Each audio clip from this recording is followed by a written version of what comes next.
Welcome to the My Steve podcast.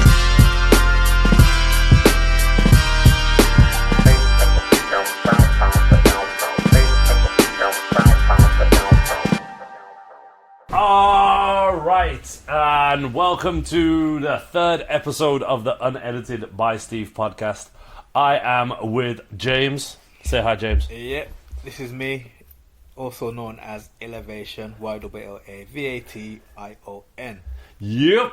Yeah. And we have over 20 years of friendship, but the reason why James is first as the guest on the podcasting. Hold on a sec, sorry for interrupting. Didn't you just say third episode? Third episode, first guest. I interviewed myself twice. Right, okay, I need to catch up then. Yeah, and All right. obviously, like, everyone who knows me knows that I can talk shit and talk to myself. So I did that twice for under 10 minutes. First one is ticked. The second one, I've not heard you talk to yourself yet. So Okay, yeah. So the first podcast was, hi, my name's Steve and I'm trying to do a podcast and I don't know what to talk about. The second one, I got into the NBA first round of the playoffs and spoke about some of the stuff that was going on in the NBA. Okay. And then I reached out to you and I was like, I need a jingle, James. James, I need a... And it was a voice note that is now officially the starting track. Talk to me about how you figured out what I needed from what I gave you. That's a good... Can I put my glasses on? Of course you can. Yeah, I don't want the listeners to actually see my face. Is that because you got puffy eyes? I have got puffy eyes because the brief that Steve gave me, what he wanted for the jingle, was I asked him a lot of details of what he wanted, and he basically wanted something that represented him, and that's kind of difficult when somebody says that because people have different moods, and then you end up being your interpretation of what person that I know. So I know Steve likes hip hop, and he wanted a hip hop beat. He actually said like a J Dilla beat. I'm not sure what I gave you was like a J Dilla beat, but it's definitely a head nodder. Yeah. So missed the J Dilla beat memo, but got it right. And I think the way that conversation actually went was, I sent a voice note going, I want bow bow bow bow bow bow bow bow bow, and then you was like, is that J Dilla or is it Nas or is it more Buster or is it country and western? Then you were like, do you want it played in a C minus or an F positive? And then I was like, you're taking this way too seriously. Then you asked for how long, and you were like, how long have I got? And I was like, it's my birthday in 14 days. And you were like, bet. yeah, And then it turned up 28 days later. it wasn't that much later, was it? No, it was like 3 days after, to be fair. Yeah, because I forgot how long I said the deadline was. You forgot my birthday. After 20-something years of... Yeah, but it's like shit happens, man. So yeah, we agreed 14 days, which was plenty of time, and then I just got caught up doing other stuff because I'm working on other projects. So... And when you sent me a message, and then I realised it was your birthday, so I wished you a happy birthday. And then started the project. And then started the project. So give me a few days so I can finish off what I was working on. And then I just started it, and then I think I just found a vibe, and I sent it to you, and then you tried to play it off like you were too cool to give me credit for it. Like you weren't breaking your neck when you was playing it back. I mean, I played it, and I smiled, and I was like, he's got it. He got it right. And then we kind of played with it a little bit, didn't we? Like, we took like half a second or so out, and then we pitted it out, or you did. And then we got the version that's at the start of this podcast, if the editing has worked, which will... Yeah, because the end, because I... You got some chick, hadn't it? You rang some electro chick, and she was like, it's the By Steve podcast. Yeah, 0.0. I typed in, but I wasn't sure if I typed it incorrectly. Yeah. So then it was just one of those things to make sure you're happy with what I've said, and that you're happy with the AI voice at the end. And the AI voice is gone. She's gone. Oh, she's gone. She gone. Because I did send Steve Like all the other chicks in my life, gone.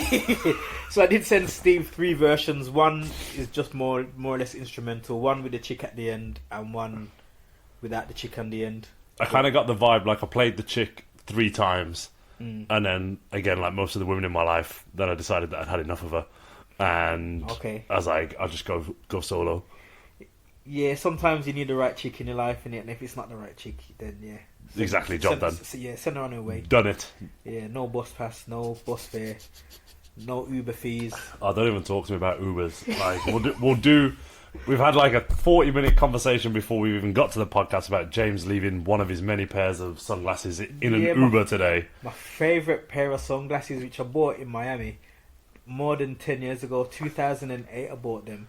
And funny we talking about girls out of your life. My ex didn't like those glasses, and that's why I love them. That's why she sent that Uber driver to your house today. She intercepted the Uber man. And she was like, fuck your glasses. Yeah, she must have done, man, bitch. Hopefully she doesn't hear this podcast anyway.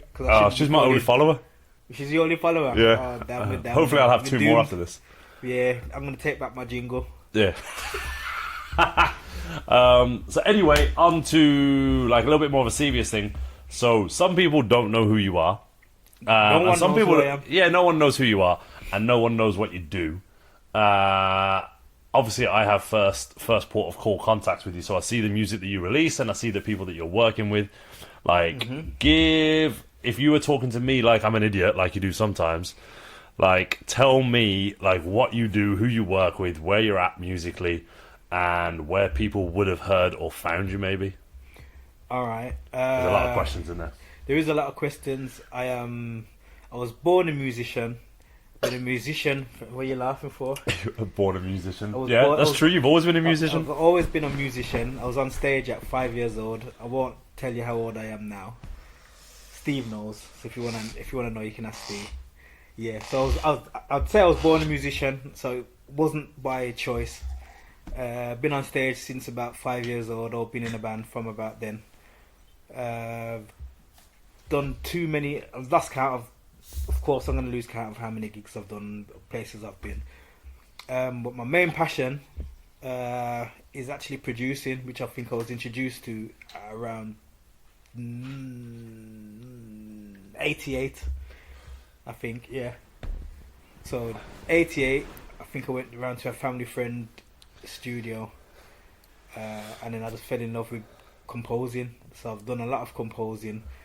A lot of my early stuff hasn't actually gone anywhere, so there's a lot of stuff on cassettes. Man said cassette. I was gonna say, like, I remember a conversation on Ken's Drive about the lost tapes, like all the stuff that was J Dilla before J Dilla was J Dilla. Right. Them lost tapes needs to go onto Steve's records, don't they? I'm not gonna agree to that on no podcast. That's fair. But yeah, I think I will. Cause I spoke to Ken the other day actually, and Ken says that I think it was a CD he must have played in his car or something, and he had some of my old beats on there, and it was one of my favourite ones. So I think I'm gonna have to release a lot of my old stuff and just go back through the catalogue, even if they need. I can't redo anything because computers and technologies change. Yeah. It'd be hard to go back to those days. But I think I'm just going to have to do a remaster and just put them out as last tapes or whatever. But as my other pseudonym. Yeah. Because I used to go by Medieval back in the day. In the old days? In the old days. I think my first name was Wizard, then Medieval, and then Illa, and then I extended it to Yllavation. But yeah, I work with... I've done lots of stuff, released stuff on record labels, house stuff, reggae, mainly. Doing a lot of reggae stuff these days, but I can produce anything. Where does your passion lie when you think about like the type of music that you want to be involved in? Because obviously I know that you've done the house stuff. I see that you release more reggae now. But like when you dig into your soul, like where are you most passionate? I was born into reggae and calypso. Okay. So I think those are my roots. Yeah. But because like growing up in the teenage years, being introduced to hip hop, and then introduced to garage, and then house, and then jungle and drum and bass and all the different genres. So I don't I like everything. Yeah, that's good, man. That's the right answer. Like, if you were to be like, I love composing classical, but I'm working with all this reggae, and boy, that's stressful. Like, Nah, reggae's home and it's easy, but like house music is kind of is more fun. I think you can kind of be yourself with house, or you can kind of take the piss when you're doing house and garage. Whereas I think I take reggae too seriously. Serious. And like I kind of miss doing hip hop as well, but I think because hip hop's mainly an American genre, I think it's kind of a hard market, and I know they're doing like garage, grime and trap and all that now. I'm not feeling it as much. I can do it, of course. Yeah, but I don't have the clientele. That's the thing, like, isn't it? Like with English hip hop, like I'm a music guy, not as much as you, but I try and keep up. But I think like with English hip hop, you kind of like you don't have the regional vibes that I see like in American hip hop so much. Yeah. So when you think about like that East Coast, West Coast, like the southern states of America, like there's very like clinical differences in like how they produce their music, the tone, the beat, the rap, the flow, all of that kind of stuff. And then we get English hip hop, and you're just like, it's getting better. Like it's a lot better in recent history. Yeah. Well, are you classing trap and grime as English hip hop? No, but I feel like we have artists that are trying to like be a bit more hip hop, but then obviously like I suppose I individually, like, you group some stuff into like what is constitute as like rap or hip hop. Okay. Because like I suppose when you go back to like 10, 15 years, were the streets hip hop, rap? Like where does that fall into it? Where does Stormzy fall into it? Like they're 20 years apart. But like they're trying to fall into that kind of genre, aren't they? Of like urban, which I hate. Yeah. But basically rapping over a beat. Yeah, exactly. Because old like Mike Skinner was the one. Like, but where does that fall? Like, it's definitely not grime. It's too early for grime. It's not quite hip hop. Is it rapping? It was kind of hold it down, son. Your head's getting blurred. Yeah, without disrespect, it was kind of in between everything. Yeah, I can't it believe wasn't quite you're not garage, thinking of her. Although some of the tracks were at garage speed. It wasn't Yeah. early grime because the speed like 140 BPM. So I got scientific. Yeah, because it's I like it. Yeah, because they all talk about the speed of each different track. Yeah. What it relates to. And you get that more than I do, because like again, like if you look at like a Nas beat or a Nas flow in relation to like what like a Buster beat might be like there's a difference there, isn't there? But they both fall under the same umbrella for me. But if you're going to talk beats per minute, like on well, you see, hip hop for me, because I don't listen to too much of what's going on now, whether it's America or UK. Yeah. What was the last most recent thing that you kind of bought into and liked? I don't have the time for it. I'm more studying what I'm doing, so I'm focused. Student of the game. Student of your game. I'm student of my own game. Master of your game. Because before, I don't know what it is. When you get older, time seems to fly. But back then, you could listen to an album or go and buy an album and then get on with something. But these days, it just seems like as soon as you start a project, you're on it all day. I always... You don't want to listen to anything. Yeah. I'm going to park this for half a second because I remember, and I'm going to say, because I don't remember the timeline, I'm going to say like 15 years ago, 10 years ago, whatever, we was in the Weatherspoons in Moseley. Right. We was probably drinking Rare Nephews and Limes, trying to get a couple of cheap ones in before we went either to the Hare and Hounds or the Prince or wherever, something like that. Yeah. And I remember saying to Kenny, I was like, Ken, like I got this CD for you. That's how long ago it was, because it was a CD. Gave him a CD and he got J Electronica on it. Right. And Kenny was like, sick. Took the CD. And then about 5 years later, we went back to the Weatherspoons, and it was literally the same conversation when Kenny had it with me. And Kenny was like, I heard this guy on the radio. His name's J Electronica Steve, which told me that he never listened to the CD. And I gave him the track with like 3 albums on and all these freestyles.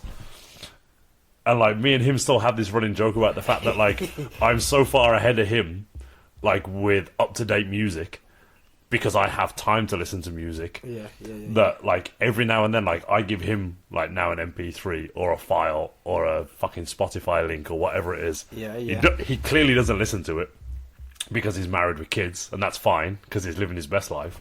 Mm-hmm. And then about 18 months later, he's like, have you heard of this guy called Jay-Z? Yeah. And I'm just like... He's introduced you to stuff that you already know about. Yeah. And I get what you're saying, like, obviously, like, for the people who don't know us, there's like me, you, Kenny, and Carl, in essence, as a quattro, and we all have massively different lives, and we're all on massively different timelines, like, why we're all pretty much the same age. So we live in this world where, like, you're in the studio. Carl's a baby. Yeah. Only by 1 year. Yeah. He's also got a Mexican passport. And, you know, don't tell immigration that he's here illegally. Can't do that. We'll miss him if we do that. He gets deported. I mean, they should have left him in Lisbon, to be fair, or wherever they went. I'd got that one picture. I don't know if you checked the group chat from Carl's stag, and he's just in the middle of what looks like a Zaf's or a Caspian's pizza, and he's just like, who? But he's got these pub-like cheeks, and he's just absolutely mullered. But wish I could have been there. So do I. But funny. But that's life, though. Yeah. But yeah, going back to that like, whole like we're all on different timelines. Like we're the 4 best friends in the whole wide world. But like, I don't know that song. Do you know? I just made it up. It's going on Steve's records as well. But obviously, like, it's almost Milky Bar kiddish. Wow, you just called me white racist I jokes didn't call you white on racist. The melody line was very similar, if not the same. You're probably gonna get done for copyright now. Probably. Yeah. But yeah, 4 best friends in the whole wide world, massively on different timelines, living different lives, trying to like do that adult thing where we all try and find one day a year where we can all meet up now. Yeah. Which is it's gonna get harder because one's married, one's getting married, and two are nowhere near getting married, but we're both self-employed, and then just trudging through the self-employed life at different paces. And there's kids involved, and there's all lots of things that kind of like don't enable us to join up, but it kind of puts us all in different places. So like even like with simple stuff like music, it's kind of like that whole like, did you catch the latest? And then the latest to Carl or Kenny is not the latest to you or me, and vice and differently. Well, the truth is, or my truth is, or what I believe is that you're all ahead of me when it comes to other people's music. Yes. Which is funny because you're the musician. Yeah. Because like your continued professional development, as they call it in like the professional world, is you should be listening to all of the music because you're trying to absorb as much music as possible to make your music better. But then if you do that, does that skew your ability and your creative imagination? It stops me from doing what I'm doing. Now, one of the artists I'm working with, Shada Roden. Shout out, Shada. Shada Roden. Big up wherever you are. Probably in London. Everyone's in London. She's actually in London. Is she? Yeah. So, I produced the track for her. I asked her what kind of vibe she's on. And I think she says, like, dancehall vibes. Dancehall, you put an accent on it. Look, my parents are Jamaican, so me talking like this is very unnatural. Yeah. So dancehall vibes. Yo, just talk natural for the people. No, I can't do that. So dancehall vibes. Yeah. But I'm like who? So I'm trying to work out where she's feeling because there's different dancehall artists doing different styles. So she says, well, I need to be out there having a listen, basically. Yeah. And I'm like, I can't be arsed with that shit. Yeah. Like, why do I want to go to a club and listen? That sounds like she just wanted to go out and go for a dance. Nah, I wouldn't say that. I would if she asked. Yeah, okay, fair enough. Very nice lady. But, okay. I'm sure that's not what she was implying. No, I didn't mean necessarily like with you, but like just she just wanted a night out on the town. Well, she's an artist, so I'm assuming, because I don't know her that well. Yeah. I'm assuming that she's out all the time, so she's kind of more up to date with what's going on. Whereas I don't go out, so if I'm not in the studio making music, I'm on stage performing. Yeah. And it's very rarely anything up to date. Even if I'm playing in a reggae band, playing cover songs, it's very rarely anything this side of 2020. Yeah, I get that, because like I think the last time we caught up here, like in my lounge, like I put on my 2023 podcast, my 2023 Spotify playlist, and I'm like, this is a nice track. It's Benny the Butcher, and you're like, who? Yeah, I don't know who that is. Yeah, and like my exposure to new music as a person who lives with his AirPods in, walking to and from work every day, and walking around the workplace, and so like I expose myself to new music all the time, and I'm also Spotify in itself, not advertising Spotify, although my podcast is on Spotify. Is, you know, Spotify tells me when Benny the Butcher releases a new track. It tells me when like J. Cole releases a new track, and also like the way that the algorithms work, I believe, is that if I listen to a whole J. Cole track, the algorithm goes, he likes J. Cole, give him something similar. But then like if it throws an S Club song in there and I skip it, it's like, it doesn't like S Club anymore. And then it doesn't give you that, so like it's this like whole funnel system of like, this is all the artists in the world, we're forever trying to figure out what you like, and we'll give you more of it.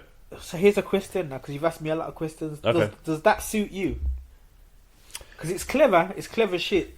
But does that suit you? So interestingly, the one thing that I have found historically, because I took a long time to go to Spotify. I was an Apple Music guy for years, because I knew what I wanted. And like I stand by this. I was like, Nas is my favorite artist. I love listening to Elzai. I love J Dilla beats, and this is what I want. But then I never stepped outside of that.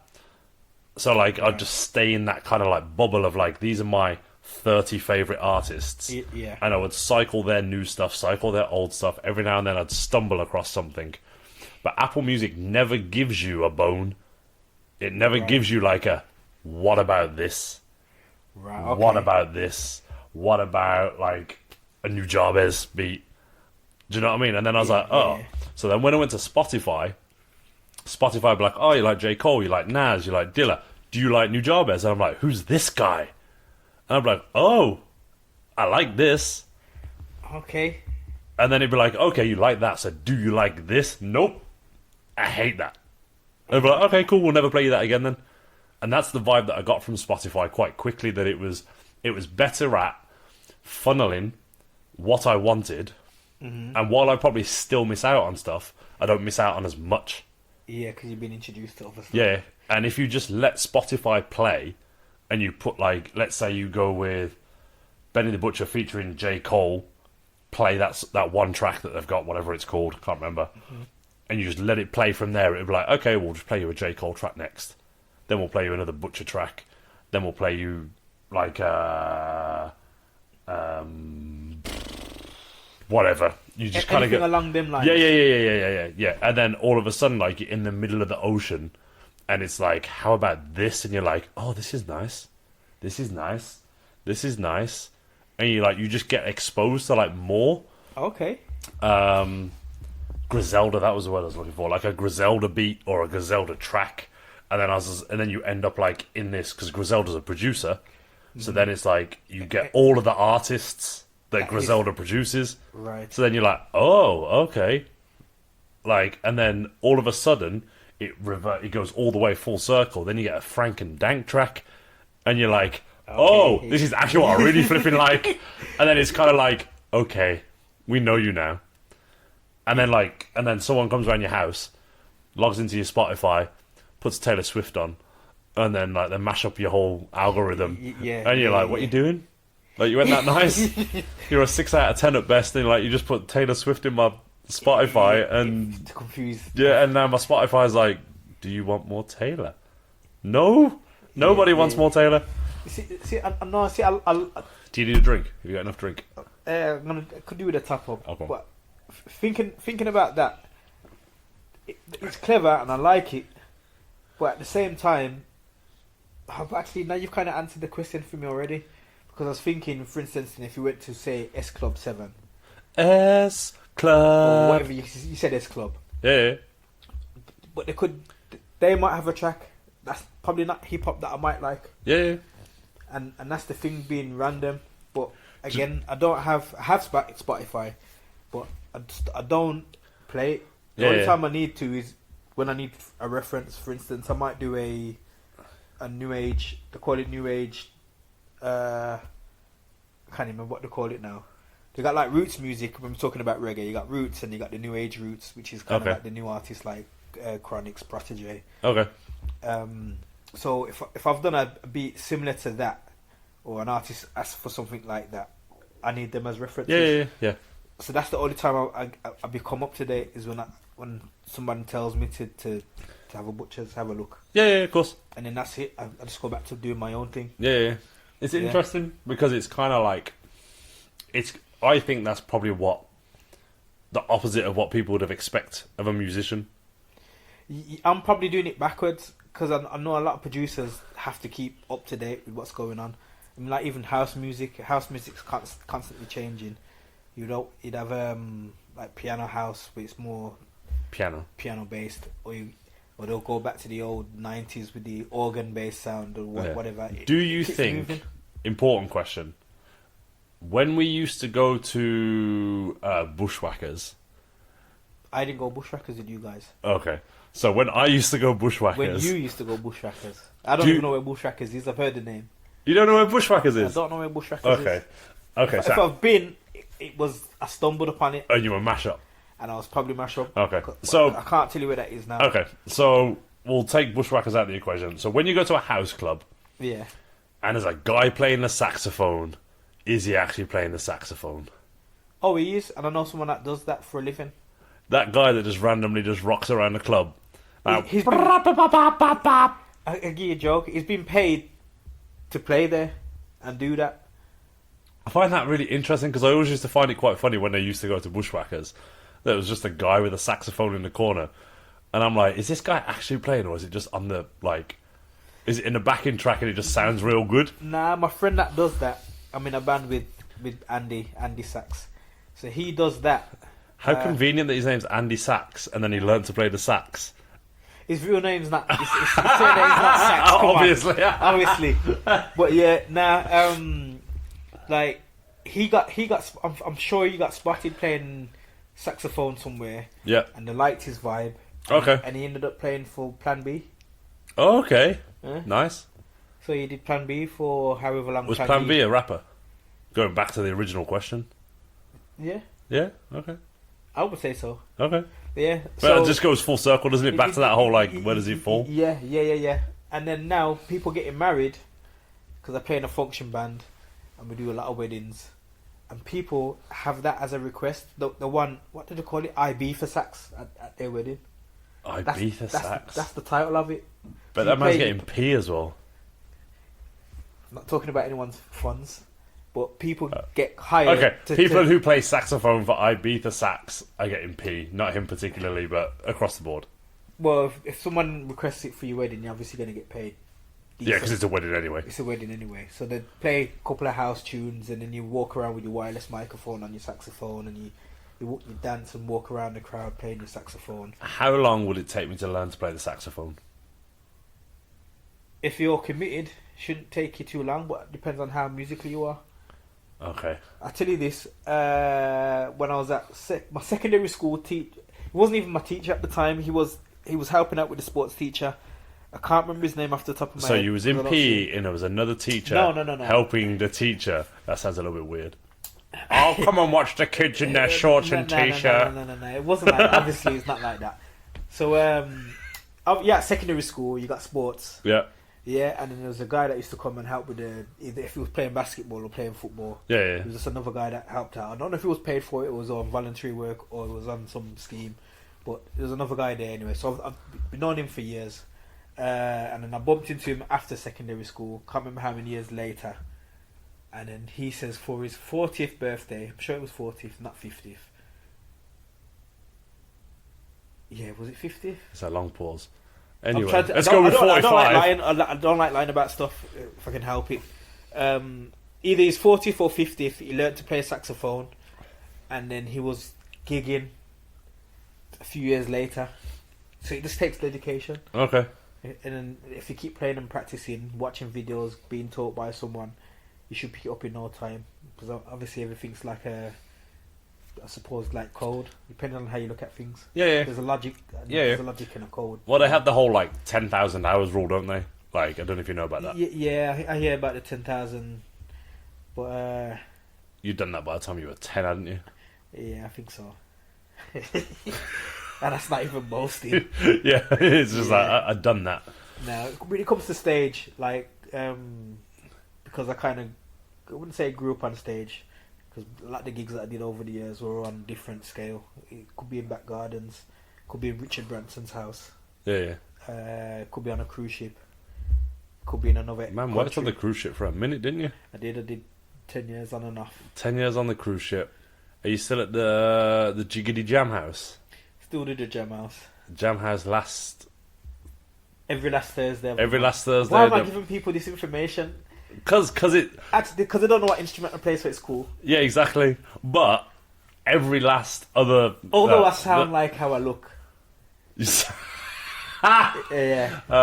So if you come to the Jam House and you happen to be there on a salsa night, and then you look on stage, you're gonna be like, that's the guy that knows Steve. You can exactly, yeah. He just looks sexy, and his voice would match.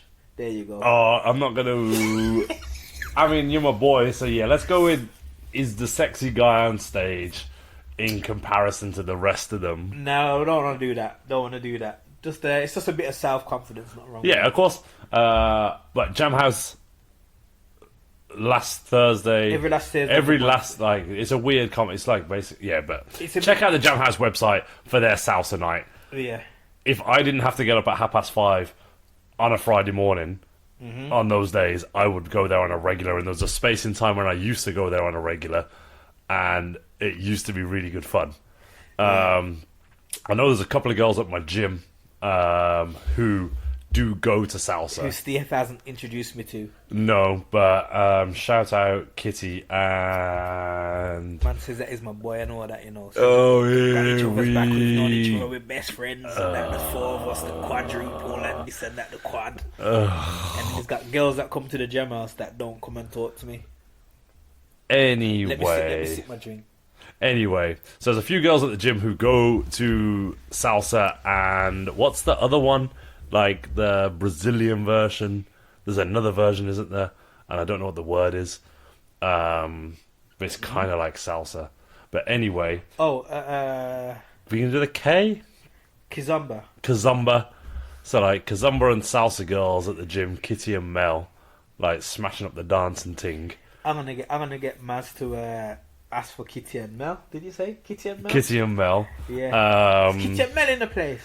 They might be. And they're loving it right now. Kitty's like, she's an S&C coach at my gym, but she's also like, she used to do like a lot of Zumba, but she used to dance back in her younger days.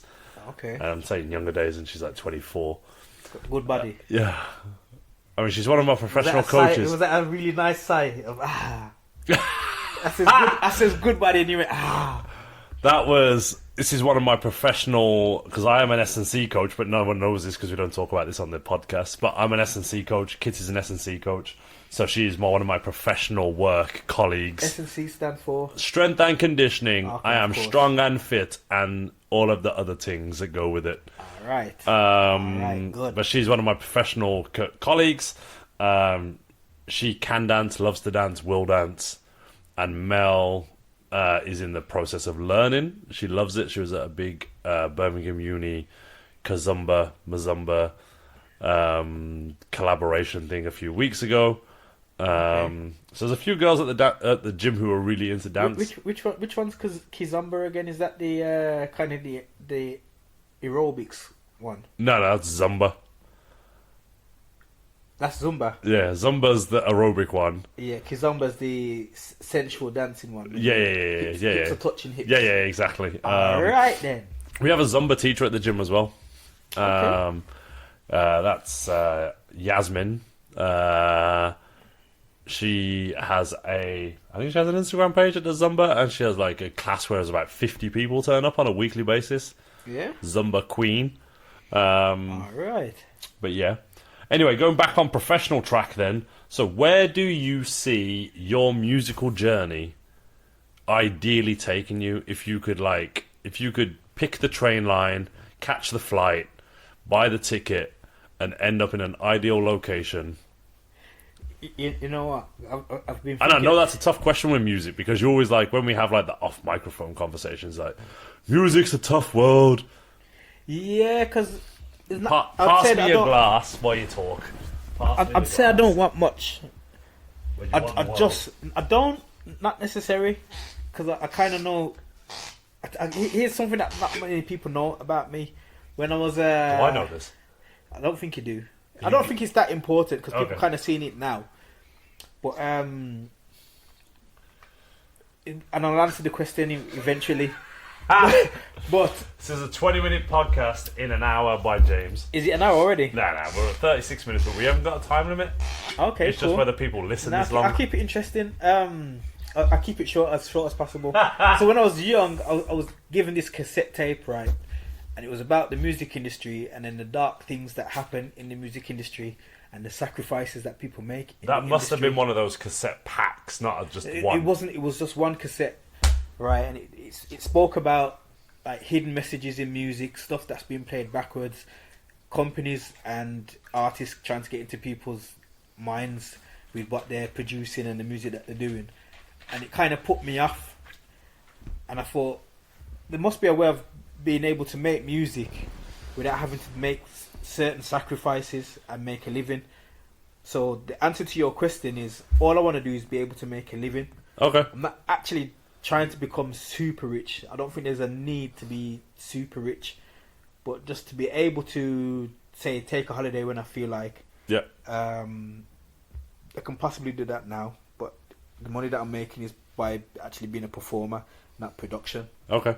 So I'd like to make a bit more money on music production, or a higher income and a more stable income. So I suppose my question to you then, and you might not know the answer to this, is how does a person in your situation do that? So what's the want and need? How does that happen? I do not know the answer to that question. Because I know that, like, for me as a coach, like, I know that for me to be able to do those things that you want to do, but in my world, it's finding high quality clients that can afford the service and are going to carry on for a prolonged period of time. And almost, in essence, they just put me on a retainer. So I have like 4 or 5 clients who I train 2-3 times a week, and every month they're just like, here's a bag of money, I'm going to come to the gym when I come, and you're going to train me. And I'm like, cool. And I charge what I charge for that, and they get what they get for it. And in essence, like, some of those people I know are just like, well, you are my coach, you are my person, I won't go anywhere else unless you either die or quit coaching. And I suppose, like, it's the same for you, right? Like, surely you want artists that are like, you're my lobster, like, you're my producer. I think I'm going to have to start looking at it that way, because I've always tried to break new artists. But the older you get, you kind of realise that the industry is based upon not necessarily anyone's skill set, but how much money they've got, because you've got to invest. Yeah. So I think with that in mind, I'd have to find like artists or people that want to be artists that are already sitting on some money that can actually afford my services, as well as afford to promote themselves. Yeah, because I think, like, although our like professional worlds are different, I think we sit in a world financially to a degree that's kind of the same, where like I get a client inquiry, client X is like, what up, Steve? I heard you're pretty good at your job. Like, how much is it? And I'm like, it's X. And they're like, cool, I'ma pay you W. And I'm like, well, that's not the price. And they're like, okay, well, I'll pay you X, but I'm going to pay you X in a month's time. And I'm like, well, no, you don't get to try before you buy. Like, my hours are my hours, my time is my time. And you end up in a world where people are bartering with you all the time, thinking that they think that you need them. Yeah. And more than they need you, sort of thing. But like, if you're top of your game, like I think you are, like you're that guy. Give me my money. Yeah, but music feels backwards. It's either that or my approach is backwards, because people can sing, or they say that they can sing or have some skills in singing. They need someone to produce them, but they never got any money. Okay. So, are you good enough at your job to make me sound like I can sing? Yes, definitely. Is that because I can vaguely sing, or because you're that good? It's because I'm that good. Okay. I can make someone that can't sing. I've had singers that aren't really that great at singing, and I've been tuning people's vocals manually before auto-tune, before Melodyne, before all of these AI tuning or plugins. Been tuning people since back then, like before 2003. I've been tuning vocals by hand. Back before 2003, we were MCing as a group, so you didn't really need to be in tune. You just needed to have some attitude. When I started working with R&B singers, and what R&B singers say, some people sang greatly. They had the gospel training, or they sang somewhere where they had skill. They honed their skills. And then I had people that could sing a little bit, but had no teaching, so they needed coaching. And I was able to coach them to a degree. And when I had enough of them not being able to sing exactly how they needed to, I just did the work myself. And it was not just quicker. Not necessarily me singing, but just to tune their vocals to where it needed to be. So even like now, when I'm recording singers, I make sure that they pronounce the words. There's no breakages in their voice, and then I do the rest. If they sing, the more the singing key, the better it is. But if they're not that great at singing, I can at least put them in place. Does that make you think that the music industry is a little bit broken? Because if you can do that with the access to things that you have, which I don't know what that is. So like, I'm making an assumption that like, even as good as you are, you don't have the same access to certain tools that other producers may have. And I am making a massive assumption there, so you can be like, shut up. Nah. So are there artists out there who you're just like, man, these guys are frauds? Or is that too strong a question for you to answer? It's a hard one to answer, because even those artists that can sing are still being tuned up and manufactured, and it's only because music isn't live anymore. It's all done on computer. Everything's tuned perfectly, so whatever instrument I use, being bass, keyboard, violins, horns, saxophones, or whatever. Keep talking. Flute. So all the instruments are tuned perfectly. So when a singer comes along and sings, even if they might even just be slightly out of key, they sound hugely out of key because of the spectrum that they're in.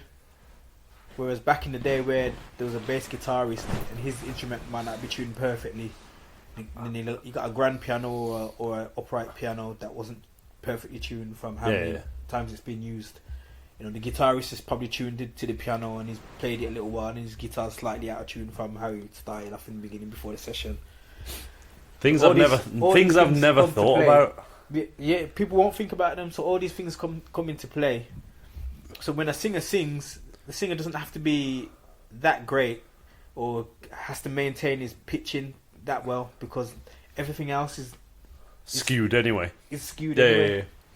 I find it quite interesting, like the music side of life, because so while I never really had a relationship with my dad was a very good musician.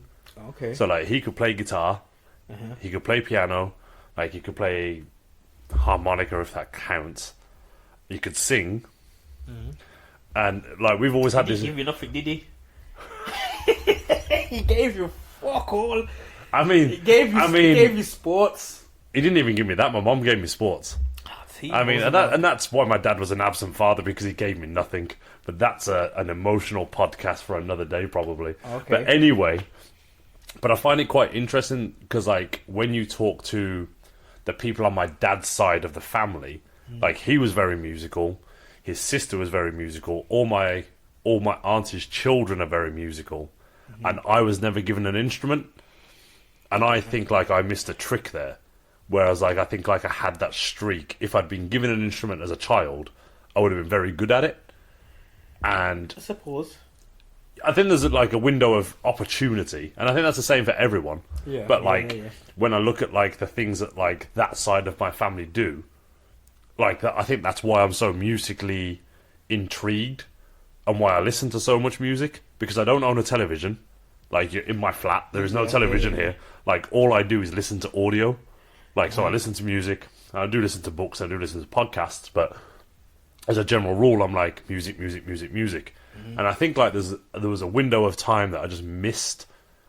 Like, and my dad, in his short period of time that he was around, he bought me a guitar. And then I wanted to smash it over his head rather than play it. Yeah, so it's because he was just like, I'm a guitarist, but I'm not going to father you, but here's a guitar. But anyway... Yeah, but you don't have to. See, if you wanted to be a guitarist or you wanted to be a musician, I would have been a death metal guitarist at that point in my life. I doubt it. Rage. Nah, I think you would have probably been you would have probably been what's the guy's name now? Santana. Nah, come on. It's from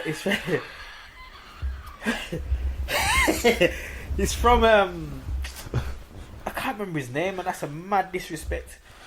I think he's from Wales originally, and he went to America. And he plays with D'Angelo, and he's done some other stuff that I only found out he plays with other people. You know his name when his name pops up. Ed Sheeran. No, old school. I think D'Angelo. Who played bass guitar for D'Angelo? Tall white guy. Okay, we're going to skip over this because neither of us know. You can Google it if you want. Yeah. But where's my phone? You had it in your hand then. I can't remember his name. But where were we heading? Yeah, what I was saying, if you were going to be a musician... I would have been a musician. You would have been a musician. Yeah, for sure. But you still have love for music, and you'll listen to music as much as you want to, and that's where your passion is. Yeah, of course. You don't need to be wanting to make it. No, but I think there was just like a window of time where I'm like, that could have been me. Again, if you wanted to, I still could. You could. Yeah. I'm only 43. I've still got another million years on this planet. Although, if it was 100 years ago, Pino Palladino. How could you not remember that?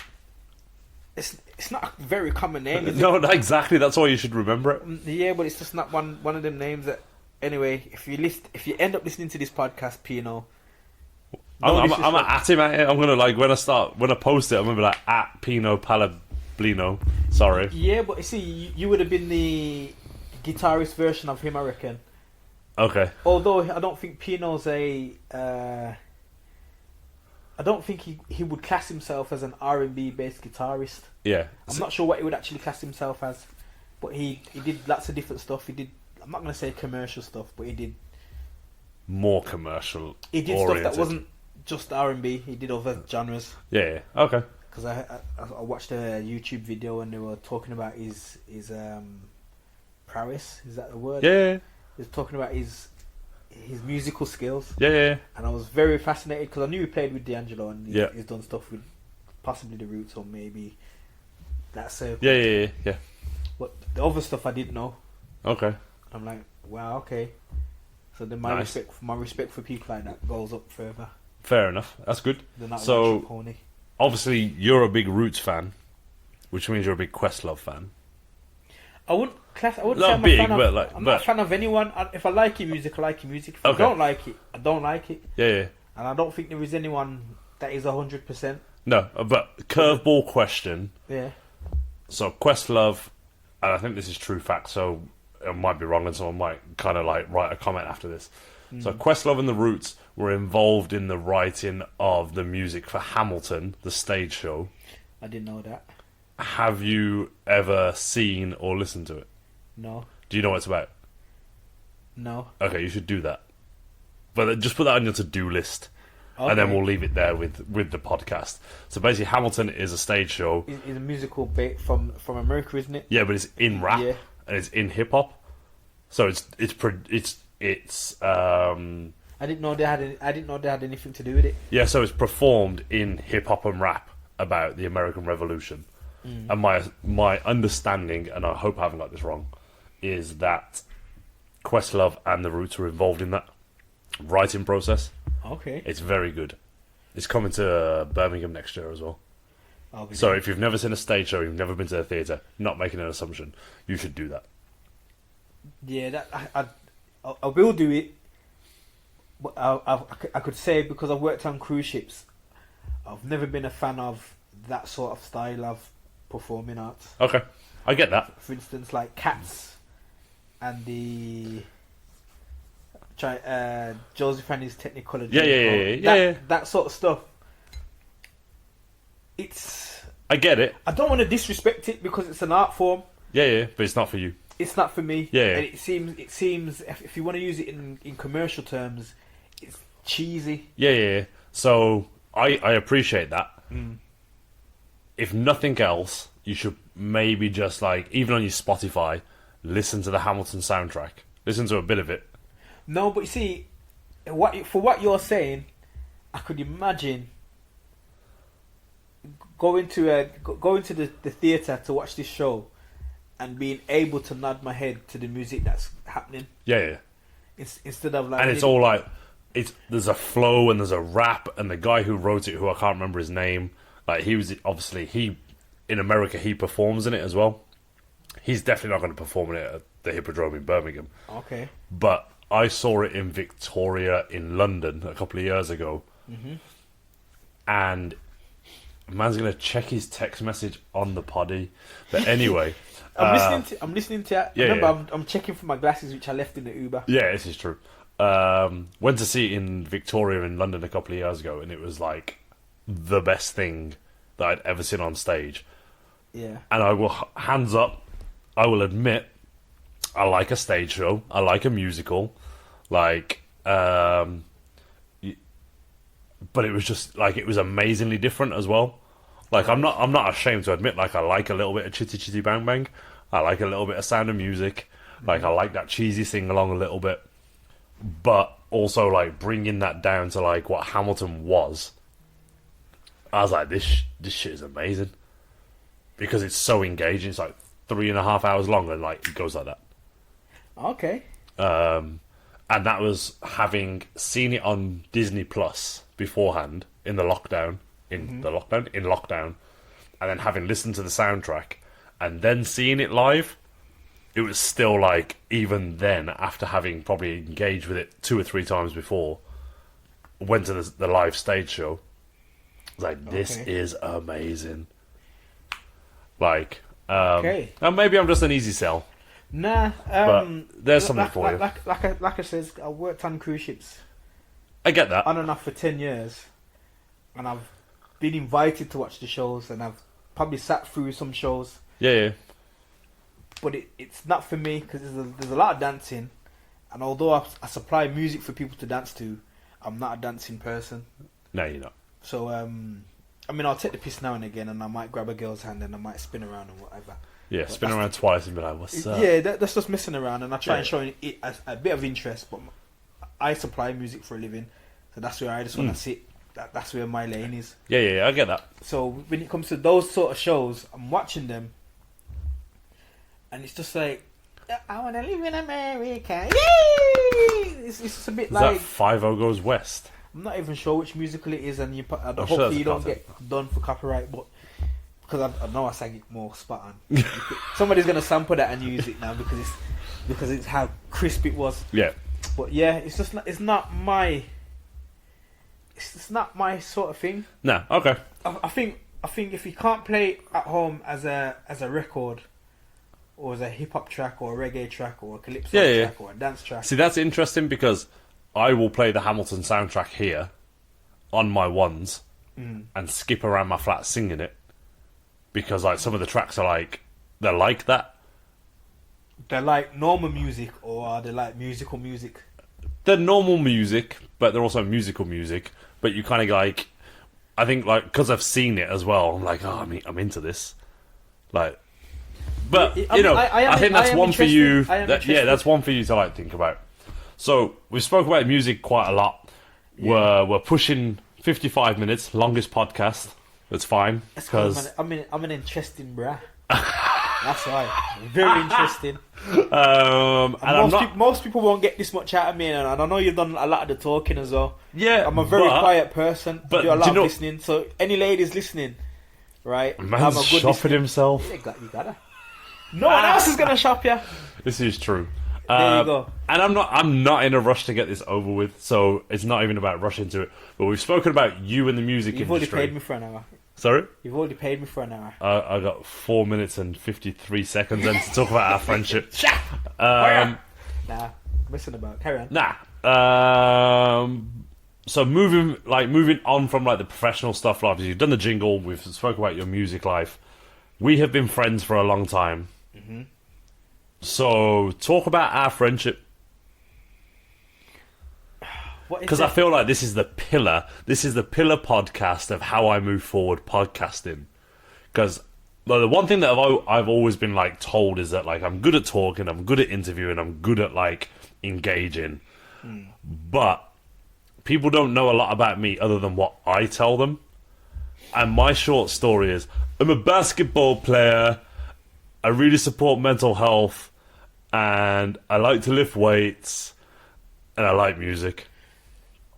But you see, because of who I am, which is also probably a letdown, I don't ask enough people questions. Okay, ask me 5 questions. Go. I probably feel like I'm the least nosiest person you'll probably meet.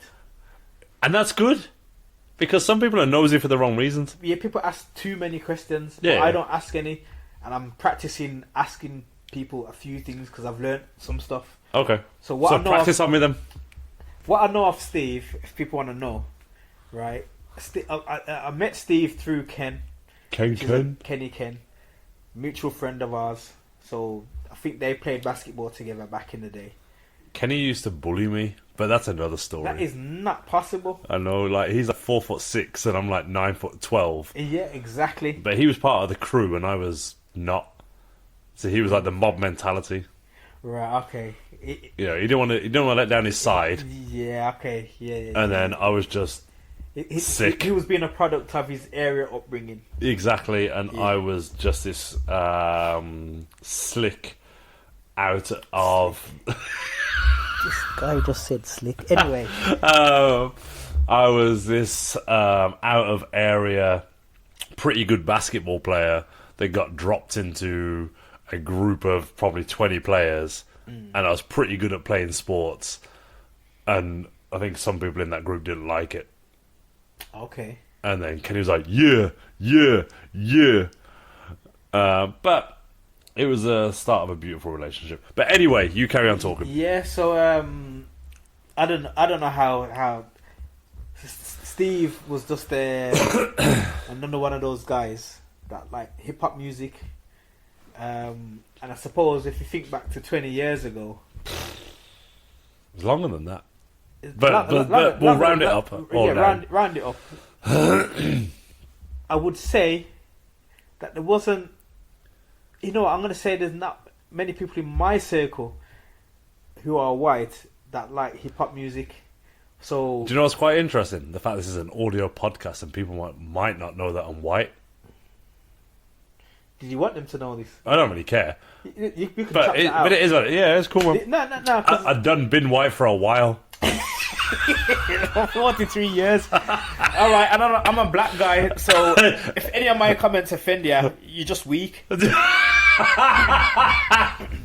known this guy 20 years, so there is no racist bone in any one of us. Nah, and there's no colour anything. Yeah, but I just like to be descriptive so people understand the mentality or the thinking behind some things. Are we getting cancelled on episode 3? if you cancel that means you're happening. Yeah, that's true. I get 25 likes. Yeah. So you just not to say that you were cool because you liked hip hop music, but that's what we were doing at the time. My glasses, yeah. Okay. So we were just listening to hip hop music, and that was my introduction to hip hop as well. Because again, I came from a reggae and calypso background, played in that sort of music and in bands. So my hip hop introduction came from outside family, so friends.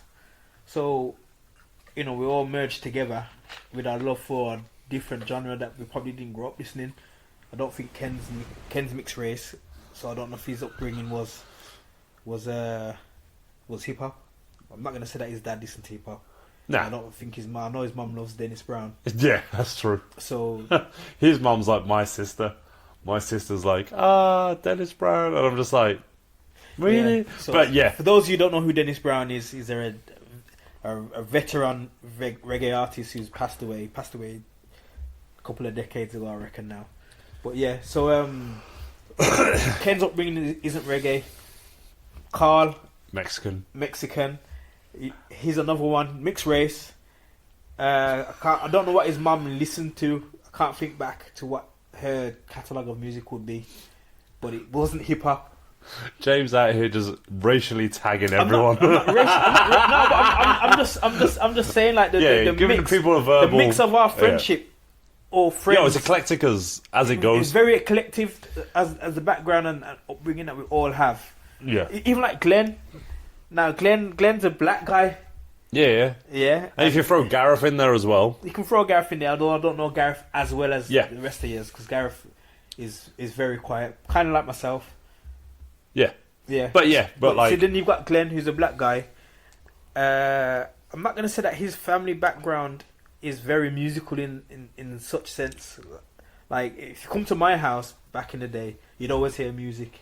When you go around to Glenn, you wouldn't always hear music. Yeah, no, I get that. Yes. So for Glenn introduced me to garage and techno. Yeah.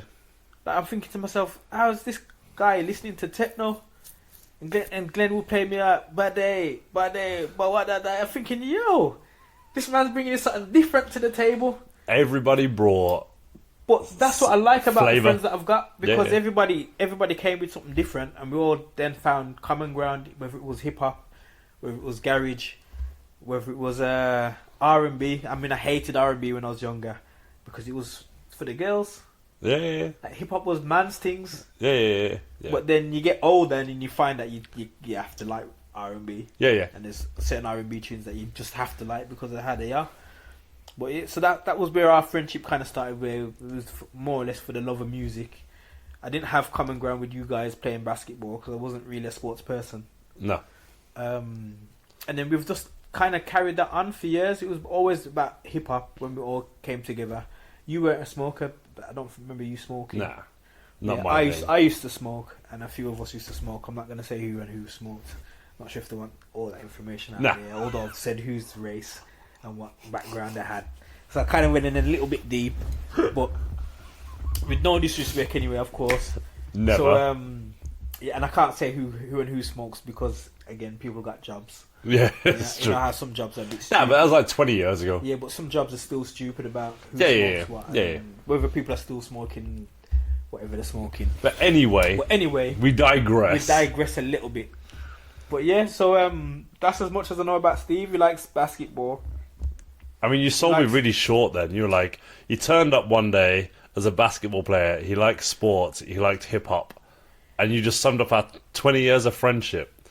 Because I'm a person, I'm that person that if we get on, we get on. Yeah. Not everyone has to get on, but if we get on, we get on. Yeah. And that's cool. And I find like the interest. Oh, and we got love for rums. Love for rums. Now, how many white people? Is this podcast gonna get cancelled now? If I keep saying white? Totally. That's fine. I'll just rebrand it and come out. But see, I worked on cruise ships, and I've been on a cruise ship where I'm 1 in 5, maybe 6 black guys on this cruise ship. Yeah. A lot of Indian workers, a lot of Philippine workers, a couple of UK workers. Back then, there was hardly any other integration. So it's Indian, white, Philippine. James is out here just trying to get me cancelled and just naming all of the nationalities. Why not though? Why not? But there's... So we imagine, speak the truth! We speak the truth. So imagine being 1 in 6 black guys. So that's why I know, like, white guys are not rum drinkers because I'm drinking rum and I'm introducing people to rum and they're like, this is too harsh, and they prefer lagers. See, and the thing is, like, lagers, Stellas, you want to fight, you want a straightener, come on, let's have it.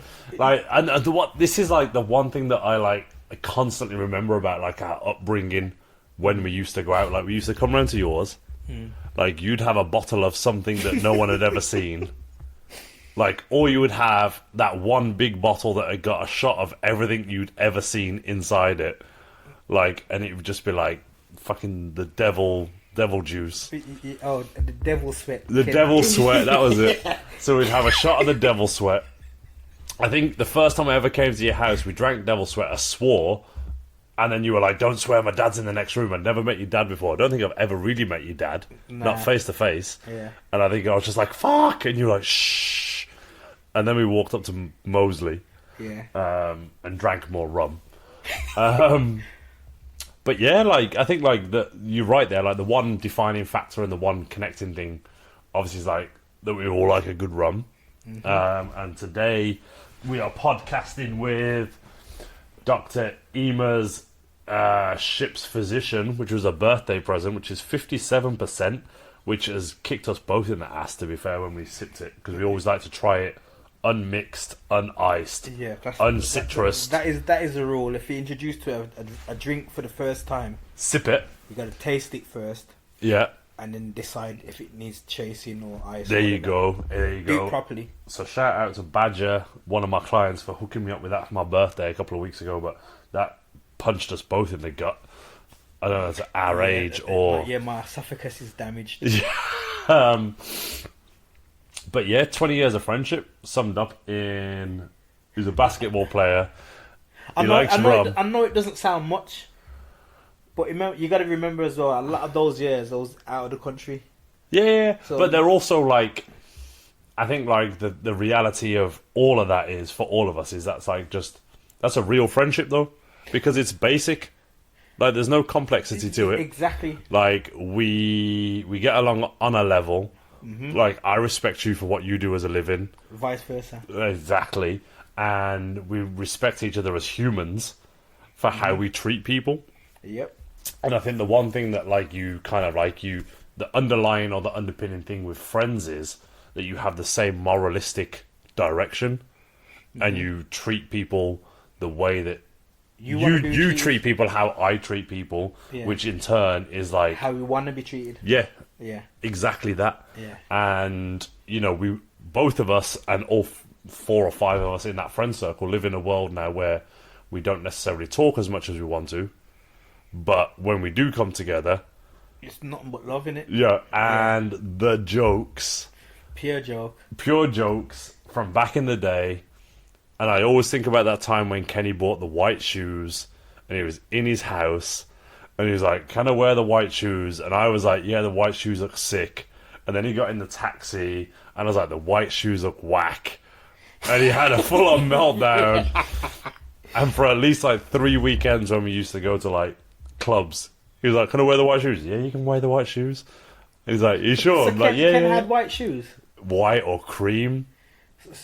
Not the ones that were in that picture that was at the Kiel Castle. No, the ones that I had on. They were the wrong size. Oh, that was you, innit? That was me. Yeah, that was okay. on Ken's stag when the guy was like, you can't come in your plimsolls. Because obviously I always wear sneakers everywhere. And the man was like, what size are you? I'm like, a 12. And he was like, I've got these size 9 white shoes that you can wear to get into the dance. And I got vexed and I wore them. And there's a picture somewhere. Maybe that should be the picture for the podcast, if we can find it. Because there's a picture of me in size 9 winkle pickers trying to get into the club just to stay with the stag. I shouldn't be allowed to laugh because I was at the stag do, but because I supplied, I think I supplied the music, didn't I? Yeah, you did. Yeah, well, I supplied a couple of speakers and some music, so I had to carry that shit home, and then I tried to contact everyone to find out where they were and where they were going, and it was long, so I stayed home, and then I woke up with the picture of the shoes. Bro, them shoes are gonna haunt me because For the rest of your life. Yo, trust me, because this is what I They find. were battered as well. Mate, they were matted, and I'm a shoe guy, so it made it worse because I'm a shoe guy. Like, if you could see the camera off angle, there's like 20 pairs of Air Jordans and Air Force Ones that are fresh as fuck, and I got these matted white. Didn't you trample? I see, this is a Caribbean thing for back in the day. When you got like old shoes that you want to wear around the house, like you just put your foot in it, and it doesn't matter what No, the back was brook. Exactly. Like it was a size 9 and I was a size 12. You turn them into mules, innit? Yeah. Basically, yeah. And I was on the dance floor, and I ended up taking them off and holding them in my hands. And the bouncer was like, put the shoes on. I felt like I was the stag, and it was my stag night, and I was being done over. And in the end, I left. You had to leave. I had to leave because the shoes just didn't fit, and I couldn't dance, and my feet were The thing hurting. is, that place isn't even that great. No. Because I've done a gig in there. You worked in there. Yeah. I mean, that brings it down even worse because I ended up going there at 4 a.m. But See, I played an instrument. I remember now. I haven't told anyone what instrument I played. So that was close. But I worked in a band. I worked with this artist who he went viral for vegans basically, and he did a rap about a cucumber, and he went viral. So anyway, I was on his UK tour. And then we did a gig in Birmingham, and it was at the Keogh Castle. It was there. That doesn't count as a gig. That doesn't count as a gig. The Keogh Castle does not count as a gig. I could book to sing at the Keogh Castle this Saturday, and they would not say no. I've worked in so many different venues, and to be fair, that part of that venue for the tour was the worst one. Bro, I'm not surprised. I've been in there probably more times than I should have been. Yeah. It's because it's open late, isn't it? Yeah. It's open until like 6, 7 in the morning, isn't it? Like yes. And it's a dive. Yeah. Which is great, and it's good and bad in its equal parts. I don't want to diss it because I've not been there any other time. That was the only one time I've been there. And I've been there way too much. People were just staring at us. It's like Birmingham crowds are probably one of the driest. Is that because we were too cool? Music. Nah, I think it's just reggae music. It depends on what genre you're playing. And I find when it comes to reggae, you're dealing with people that maybe smoke too much weed and just want to stare at you while you're playing. They're in a zone. Fair enough. That must be the only reason. I just want to dance. Everywhere else I've been to, people are just crazy. Like they're on something else. Yeah, probably are. Was you a Warehouse? Did you come to Warehouse with me, Carl, and Kenny? Warehouse? In Manchester? Nah. No. That was a funny they didn't carry me. Fair enough. So anyway, I think like after an hour and what's pushing 15 minutes, what is your final word? My final word, if you support Steve's podcast, please do so. No, if you can support this guy as a musician, support this guy as a musician. Yes, see, that's the kind of friends we are. We support each other. Yeah, I'm not going to come on the next man's podcast and just talk about myself and what I do. So yeah, you can follow me on all these different social media platforms. Yeah, well, what is it? What's the tag at? Just type in Yllavation. How'd you spell it? Spell it like this: YLLAV for Victoria, ATION. Who's Victoria? I had to put the policeman's alphabet in there because you don't want to get arrested. Some people are kind of deaf. Did he say V? Did he say B? Okay, so now you've ruined it. So go again at. So Yllavation. Just type YLLAVATION, and you should find me on Instagram, which I'm kind of on more than anything else. You'll probably find me on Facebook as well. Don't add him on Facebook. That's 2018. It's too close. Yeah. Apparently that's for old people. So Exactly. I'm there. Twitter I'm not on as much. and I'm gonna try and sort out my TikTok. Man's stretching this out way too much. Your Instagram was fine. Yeah, just find me there. Because that's where everybody's Just at. find me there, sir. Alright, good. Yeah. So, final question from me. Yeah. In 10 seconds, you need to list 3 albums that you listen to all the way through, on repeat, no skips. Go. Damn. I'm such a... 5, 4, Nah, man, you 3, can't ask a question 2. like that. Nah, you're not gonna even laugh off this. Look, I'm such a random person, right? If you knew what was on my playlist on my phone or on my music 3 selection, albums, go, man. Stop being a little bitch. 3 albums.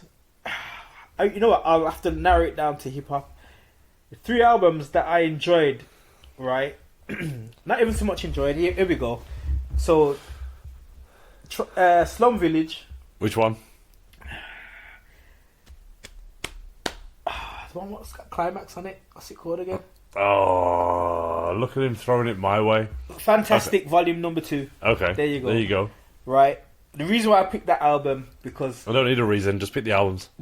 I have to give a reason. When somebody first introduced me to that album, I didn't actually like it at first. I still don't like it. But anyway. It was almost like when I had a spliff and I was with the right company. Yeah. That album. Yeah. I get that. And the other 2, I'm gonna have to big up J. Cole and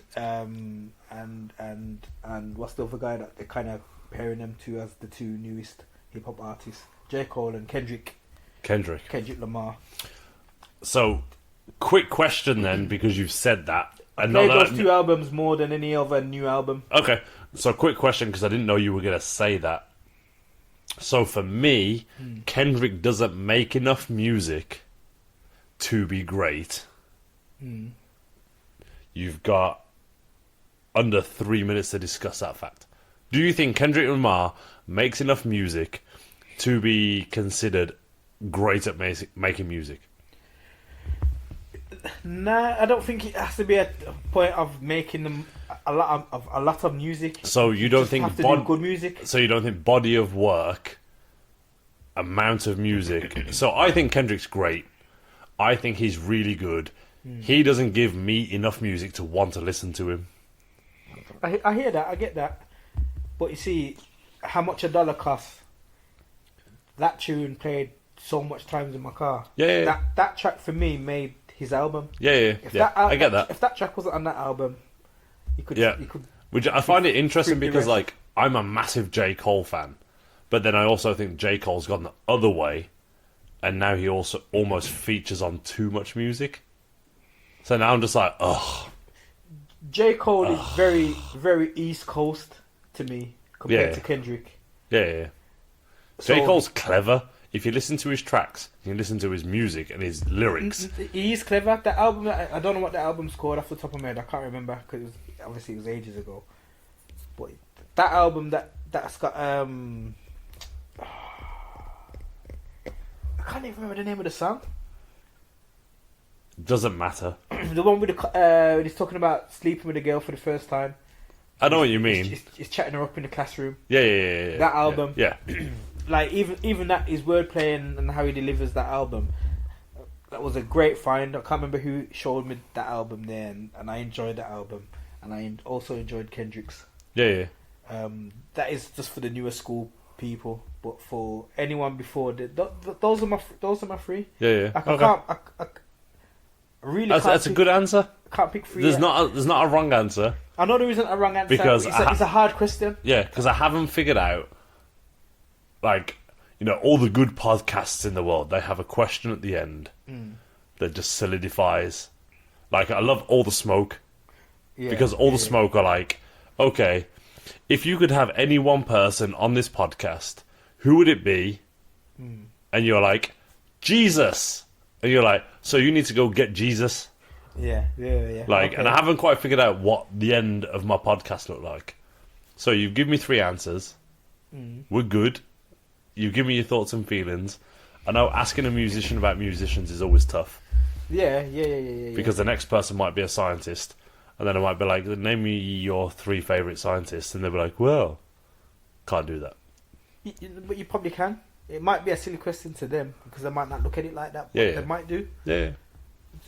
Everything has things have its common grounds in it. Yeah. All right. Final word. You've got 10 seconds to say your final thing, and then I'm going to sign off. Okay. And we've killed this podcast, to be fair. Yeah. From 20 minutes to an hour and 20. I know, right? Literally an hour and 20. Yeah. Nah. Whatever you do in life, enjoy it. Be good. And, respect each other. That's it. 10 seconds. That's it. I like it. I've already bigged Steve up already, so go and check Steve out if you can be bothered. Check the Yllavation out, which is myself. But yeah, just enjoy life. Life can actually run away sometimes. Always check up on your friends. Make sure that they're mentally well. And just be good, man. Enjoy it. I'm a second that. Like, I'm a big advocate of not just men's mental health, but mental health in general. Check on your people, bitches. Like, everybody's going through something that you just don't know, so don't just be like, are you okay? Ask them how are they. Ask them if they're good. Ask them if you can help them. Ask them if there's anything you can do, because you would be surprised. I made a person cry the other day because I asked them how they was, and that was a good thing. Yeah. Because they needed a hand, they needed a hug, they needed a cuddle. Here's a piece of magic as well. Sometimes your mind might run on someone. Like, you might think, oh, I haven't spoken to this person for ages, or I wonder how such and such is doing. Make that move and give them a call. They didn't turn up on your mind for no reason. Trust me, like, whatever you believe in this world, there's a reason why things happen. Yeah, there's a reason why, like, your subliminal was like, is so-and-so okay? And that's generally because they're not. And you say that because I walked down the road today and I was like, oh, I messaged so-and-so about something a week ago, and I hadn't heard from them for a week, and it was a doing thing. Do you want to X? And I hadn't heard from them for a week. And I was like, that's really odd that I haven't responded. And then as I thought about it, they responded, and they were like, are you about? I'll call. Hollered at them on the phone for an hour. They weren't cool. That's why they hadn't responded. But yeah, just really cementing exactly what James has said there. Like, check on your people and ask a stranger, man. Like, just check on someone. Like, we all work in different places, but obviously I work in a gym. I come across a lot of people that I don't really talk to on a regular, but just ask someone if they're alright and if they need anything and if they're good.